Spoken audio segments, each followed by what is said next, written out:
Hi friends, ఇక్కడ నేను మీకు చూపిస్తున్నాను ఆలూ కర్రీని.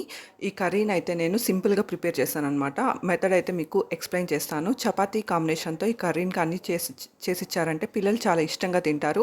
ఈ కర్రీ కోసం ముందుగా 2 టమోటోలని ఇంకా ఒక పెద్ద ఉల్లిపాయని సన్నగా కట్ చేసి రెడీగా పెట్టుకోండి. ఆ తర్వాత అల్లం వెల్లుల్లిని కూడా దంచి పెట్టుకోండి. 2 పచ్చిమిర్చిని కూడా తీసుకొని కట్ చేసి పెట్టుకొని, ఆ తర్వాత ఒక పెనం తీసుకొని పెనంలో కొంచెం ఆయిల్ వేసి, ఆయిల్ వేడయ్యాక అందులో కొంచెం వడియం వేసి, వడియం వేగాక అందులో కొంచెం జీలకర్ర, మనం ఆల్రెడీ కట్ చేసి పెట్టుకున్న పచ్చిమిర్చిని వేసుకొని వేయించుకొని, ఆ తర్వాత ఆల్రెడీ కట్ చేసి పెట్టుకున్న ఉల్లిపాయ ముక్కలను కూడా వేసుకొని వేయించుకొని, అల్లం వెల్లుల్లి పేస్ట్ని కూడా వేసుకొని వేయించుకొని, ఆ తర్వాత టమాటో ముక్కలను కూడా వేసుకొని బాగా వేయించుకొని, కరివేపాకును కూడా వేసుకొని, ఆ తర్వాత మనం ఆల్రెడీ ఉడికించుకున్న ఉర్లగడ్డ ముక్కల్ని వేసుకొని వేయించుకొని, ఆ తర్వాత తగినంత ఉప్పు, కారం, పసుపు, ధనియాల పొడి వేసుకొని కొంచెం సేపు ఫ్రై చేసుకొని తగినంత నీళ్లు పోసి సిమ్లో పెట్టి ఉడికించారంటే healthy and tasty curry ready అయిపోతుంది అనమాట. చపాతీతో మంచి కాంబినేషన్.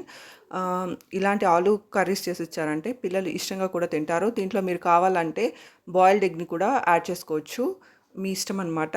మల్టీగ్రెయిన్ చపాతీతో ఈ కర్రీ మంచి కాంబినేషన్ అనమాట. పనీర్ కర్రీ ఇలాంటి కర్రీస్తో కానీ చపాతీస్ ఇచ్చామంటే పిల్లలు ఇష్టంగా తింటారు. Thank you for watching my video. Please subscribe.